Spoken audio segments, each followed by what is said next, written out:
Ժողովուրդ օրաթերթը գրում է այս տարվա հոկտեմբերի 1-ին ազգային ժողովի ամբիոնից վարչապետ Նիկոլ Փաշինյանի հայտարարությունը Գյումրու քաղաքապետ Վարդան Ղուկասյանի մասին անհետևանք չի մնացել։ Դատախազությունը գործի է անցել վարչապետի խոսքերին հետևեց այն հարցազրույցը, որտեղ Վարդան Ղուկասյանը իր ոճով նշել էր, թե Հայաստանը պետք է միութենական կազմի մեջ մտնի իր անվտանգությունն ապահովելու նպատակով, սակայն քաղաքական այս քննարկումը ստացավ իրավական ընթացք։ Երեկ հայտի դարձավ, որ դատախազությունը սկսել է ուսումնասիրել Վարդան Ղուկասյանի մամուլում տեղ գտած հայտարարությունները։ Գլխավոր դատախազությունից Արմլուր ԿՏԵՄ-ին հայտնեցին, որ նյութերն ուղարկվել են քննչական կոմիտե իրավական գնահատման նպատակով։ Այսպիսով խոսքի ազատությունը կրկին հայտնվել է իրավական գործընթացների կենտրոնում։ Հրապարակ թերթը գրում է ԿՊԱ-ական Ռոմանոս Պետրոսյանը ՀԵՑ-ի ժամանակավոր պաշտոնակատարի աշխատանքը ստանձնելուց հետո հարցախույզ է սկսել նոր աշխատավայրի կենտրոնական ապարատում հերթով մեկիկ աշխատակիցներին իր մոտ է կանչել եւ հետաքրքրվել, թե ինչն է իրենց կապում ՀԵՑ նախկին գլխավոր տնօրեն Դավիթ Ղազենյանի հետ, բացի այն, որ եղել է իրենց վերադարձը։ Նրանք, ովքեր միամտաբար խոստովանել են իրենց մտերմության, ասենք, ուսանողական կամ այլ հարաբերությունների մասին, զրկվել են աշխատանքից։ Ռոմանոս Պետրոսյանն անմիջապես ստորագրել են նրանց ազատման հրամանները։ Առաջին միամիտներից հետո լուրը տարածվել է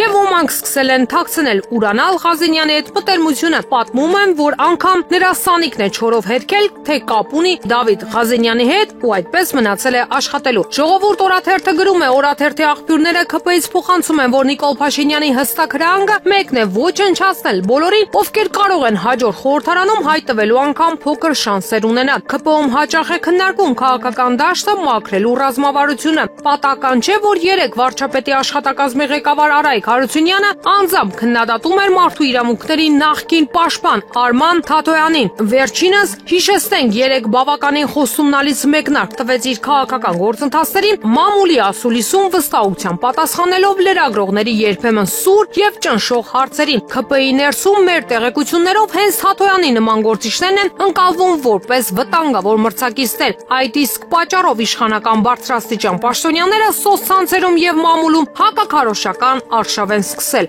Իրավունք թերթը գրում է, շրջանառվող ակտիվ լուրերի համաձայն Վայոց ձորի նորանշանակ մարզպետ Վահագն Արսենյանը միշտ նշանակվել է լուրջ խոսակցություն է ունեցել հոր հետ։ Ասել է, որ իրեն նշանակում է մարզպետ, իսկ ինքն իրենց ռեսուրսները պետք է մոբիլիզացնի 2026-ի ընտրություններին 100% ձայն ստանալու համար։ Դու պրոբլեմ չունես, հերդ մեջքի տա, ասում են, վստահեցրել է մարզպետի հայրը Ջերմու գրուպ ընկերության հիմնադիր նախագահ նախկին падգամավոր Աշոտ Արսենյանը։ Հրապարակ թերթը գրում է, մի քանի օր է ԿՊ-ն ողջ կազմով ծանր մարտեր է մղում նախկին ՄԻՊ Արման Թաթոյանի դեմ։ Վերջինս հայտարարել է, որ քաղաքական հայտ է ներկայացում, ձևավորում է կուսակցություն, մասնակցելու է ընտրություններին եւ հավակնում է Հայաստանի Հանրապետության վարչապետի պաշտոնին։ Մեր տեղեկություններով իշխանական թիմին հրահանգ է իջեցվել օրորոցում խեղդել ընդդիմադիր ցանկացած քաղաքական նոր ուժի ծնունդ։ Կարևոր չէ, թե այդ ուժն ինչ շանսեր ունի։ Եթե շատ աննշմար է նրան փչացնելու գործը կարող են անել ֆեյքերը, եթե մի քիչ ծանրակշիռ է ԿՊ հրետանին։ Բացի այդ, 2026 թվականի ընտրություններից առաջ խնդիր է դրվել չեզոքացնել բոլոր ընդդիմադիր համայնքներն ու համայնքապետերին, եթե հնարավոր է ազատվել նրանցից, եթե ոչ հնազանդեցնել, հպատակեցնել։ Պատահական չէ այս օրերին Վարդան Ղուկասյանի դեմ արշավը։ Իշխանությունն այլևս ոչ մի բանի առաջ չի կանգնում։ Կարող են կալանավորել համայնքապետին, նրա որդուն, զինակիցներին, առաջիկայում հալածանքներ սկսել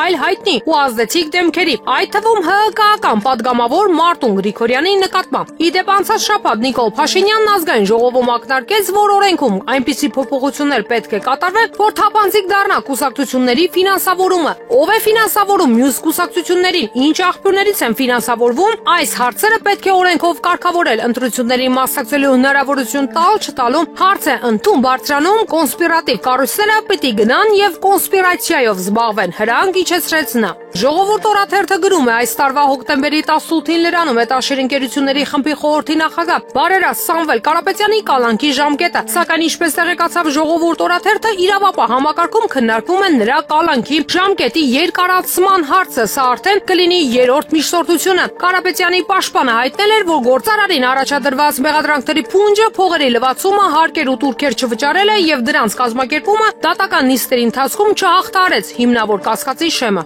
Հրապարակ Հրապարակ օրաթերթը գրում է Ալիևի ու Էրդողանի ջերմ շփվող Փաշինյանի Հայաստանում սահմանն անցնելիս ուշի-ուշով ուսումնասիրվում են մարդկանց անձնագրերը, հատկապես այն, թե նրանք Հայաստան ժամանելուց առաջ որ երկրներում են եղել։ Մեզ պատմեցին, որ վերջերս հայ-վրացական սահմանն անցնելիս Ղազախստանի ժամանած տարեցամուսիններին մեծ տհաճություններ են պատճառել միայն այն պատճառով, որ կինը վերջերս գործական այցով եղել է Ադրբեջանում։ Ամուսուն թույլ են տվել, որ սահմանն անցնի, իսկ կնոջն իսկական հարցաքննության են ենթարկել, երկար պահել, թե ինչու եք մեկնել Ադրբեջան, ինչքան եք մնացել, երբ եք եղել, որտեղ եք եղել եւ այլն։ Այս քաշքշուկից վրդոված մարդիկ, որոնք խմբով Հայաստան գալուց են եղել, իրենց ընկերոջ որդու հարսանիքին մասնակցելու քիչ է մնացել, սահմանից հետ առնան։ Օտարերկրացի կինը հետո պատմել է, որ Ադրբեջանում իրան առաջարկած է եղել, Շուշի այցելել, ասել է՝ լավ է, չհամաձայնվեցի։